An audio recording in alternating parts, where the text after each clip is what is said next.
Okay, I'll speak up. I know everyone is a little tired from eating. So my name is Jeff Cohen. I'm a research analyst at Ladenburg, Thalmann, a middle market investment bank. I mostly focus on public markets. And I guess we wanted to talk about medtech and the future, what's being developed, what areas, where things may be headed. And I've got 20 slides or so I'm going to run through. Obviously, my firm makes me disclose the heck out of whatever I say. I guess that's a list of companies I cover. And this is what I wanted to walk through briefly. So our focus, or my focus at the firm, is to write research on public companies. And we speak to hundreds of companies, mostly medtech, cardiac, vascular, ortho, spine, energy deliveries, average market caps, smallish. I'd call them, you'd call them micro caps, small caps, average market cap 400. That was probably double 5 years ago, and the median was probably $150 million before COVID.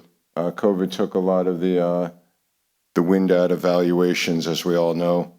So I mostly talk to public companies or companies that are private aspiring to go public, looking at SPACs, IPOs, reverse mergers, etc. And this is some of the areas that we look at.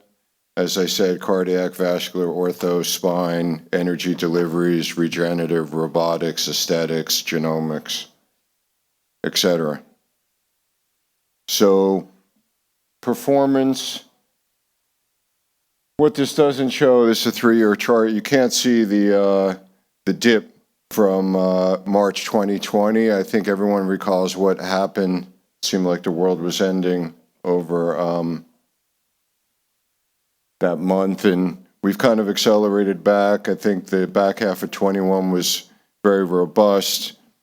Arguably 22 and 23, the markets waffled around. I think a lot of wind has come out of some of the very companies that have extremely high valuations based on a number of metrics that we look at. So this is just some S&P comparisons that we can look at. I think some of you all have seen this. So as far as what we see with private transactions, recall that the market was pretty unidirectional into 2017, 18, 19, 20, and 21, which was a peak by many measurements. And 22 was minus 50, minus 60, minus 70%.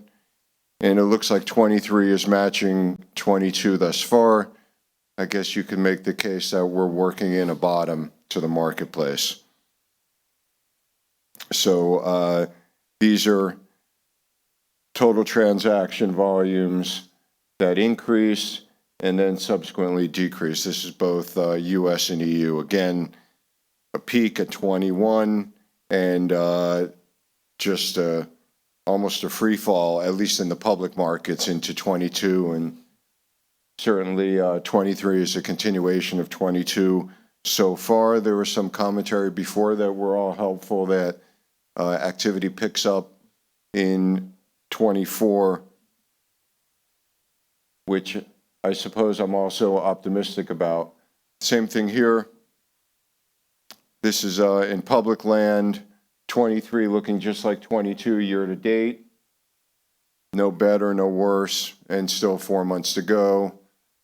Typically some are slower in the public markets and things pick up toward the back half of the year, which we are waiting for. So some interesting technologies that we want to point out that we look at. We've got 5 or 6 slides here. So firstly, external energy deliveries that we see more and more.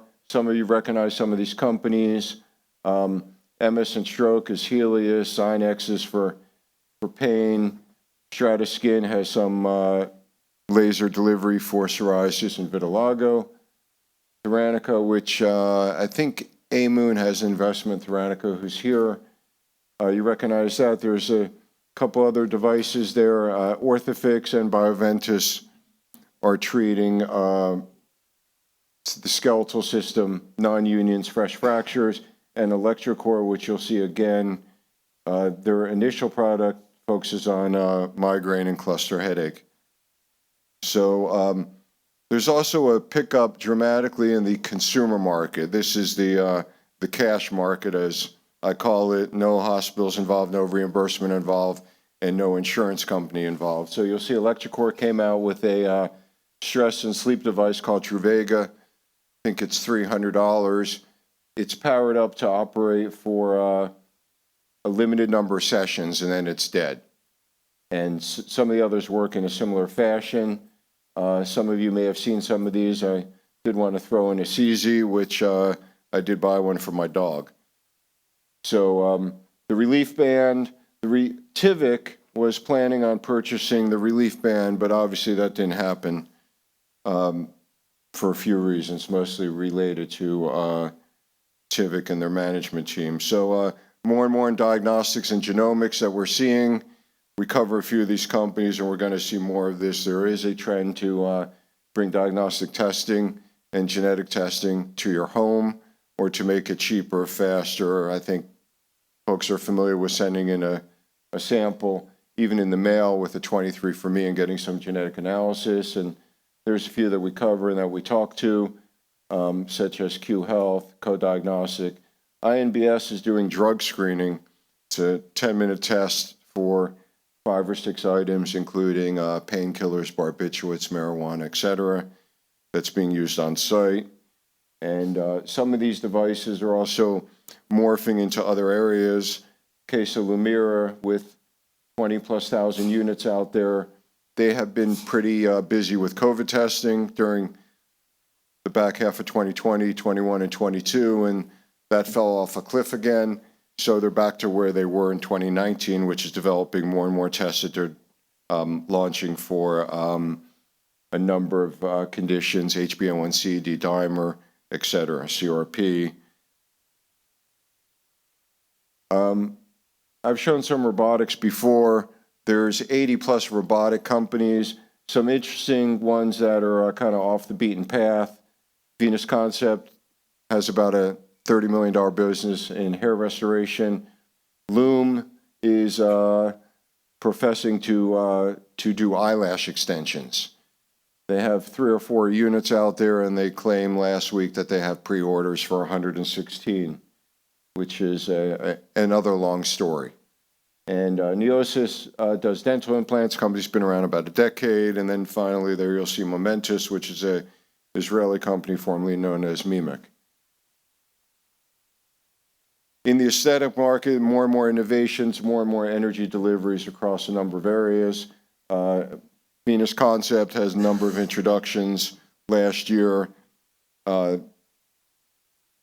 Bliss Max was the most recent introduction. We've seen a couple products come out for acne more recently, and this is a cash business because acne is not reimbursed by insurance companies, at least in these cases, for energy. So Strataskin has a device, and also Cutera has a device that both were launched in about 9 months ago, and they've done relatively well thus far. I think Cutera's placed 500 or 600 units domestically, and I think Strataskin bought a system called TheraClear, which already had 30 or 40 systems, and now they're up to about 150. Softwave, another company that's in the aesthetic space. We're seeing some innovation in spine and skeletal as well, to point out some imaging, which is 7D, Augmetics, a company which is doing AI-guided procedures on the spine. An interesting cervical disc that Orthofix bought last year, and Aurora Spine, which is focused on the pain docs as opposed to the spine surgeons, trying a different channel, trying to help the pain physicians take some of that market back from the spine surgeons and be able to do more and more procedures in outpatient clinics, etc., outpatient settings, I should say. So, imaging. Some new and interesting imaging technologies, Nanox imaging, which professes to have 6,000 or 7,000 orders on the books, just got approval a number of months ago. A handful of machines out there, and they will be placing units throughout the balance of this year and beyond. QT Imaging, privately held company working on breast imaging. Some of you have seen the Butterfly device, which is a portable ultrasound system. Hyperfine, which was came to the public market a couple years ago as a SPAC, has an MRI machine that's about 300 pounds on wheels that can fit through doors and be moved down a hospital hallway. And Spectral as well, which is doing some wound assessment in the marketplace. And some innovations in cardiac, vascular, and neuro. A total artificial heart from a French company, Artivion, formerly known as CryoLife, that has a number of custom-made stents. That came from a HealthTech acquisition in Germany about 3 years ago. And we're seeing there's a VenoValve from Inveno Medical that's in a clinical trial enrolling upwards of 75 patients, mostly concluded, and we'll see some data there in 12 months from last patient. NeuroPace is doing some cranial implants for focal epilepsy and refractory epilepsy. So that's it on innovation. I wanted to talk a little bit about valuation metrics, right? All these public companies 2 years ago were jumping up and down, proclaiming they're worth 10 times revenues. Many were. They're not. Very few are. And that's forward-looking in particular. Well, if you look backwards, it looks even higher than that because the common denominator, the price of the security, is far lower. So these are averages. I think last year we ran through this, and I think averages are probably down in excess of 20%, particularly the high-growth companies. Most early companies that we cover, early developmental companies, are not making money, as we've heard and we know, so therefore EBITDA multiples and EPS multiples are out the window, not relevant for most small companies because they're not earning money yet. We've seen more and more a push on more on the bottom line focus and less on the top line focus, whereas 5 years ago and 4 years ago and 3 years ago, companies didn't care if they would spend as much as they needed to drive a more robust top line because they were getting a higher valuation for that. And this is what I mentioned. So that reverse looking 18.5% is not relevant because that's somewhat off a reduced stock price. So generally speaking, the multiples are lower, forward-looking. We cover a number of companies that are growing 5%, 10%, 20%, making money on the bottom line and trading at 1 times revenue, 2 times revenue. That's not unusual whatsoever, as we saw from that previous chart. So I guess key takeaways here. Firstly, capital raising continues to be very slow. Again, we hit the apex in 21. 22 was down 60, 70%, depending on what you're measuring specifically, and 23 is more of the same as 22 thus far. And what we're seeing here is stock price impacts. I guess that's code for large decreases in valuation as far as stock price in public land. Private land's a bit of a different story, which we'll hear about on the next panels. And company innovation continues, whether that pace is faster or slower. It's hard to say. Most of my purview is in the public land. So what we are seeing is more focused expenditure of capital. So we're not going to work on 6 things. We're going to work on 3 things as a company, and we're going to reduce our our spend across the board. So I did put this up. I didn't tell you that earlier because I wanted everyone to take pictures. So, and if you want to receive our research, please let us know. And I guess I'll take any questions. We have a few minutes left. Anything, anyone?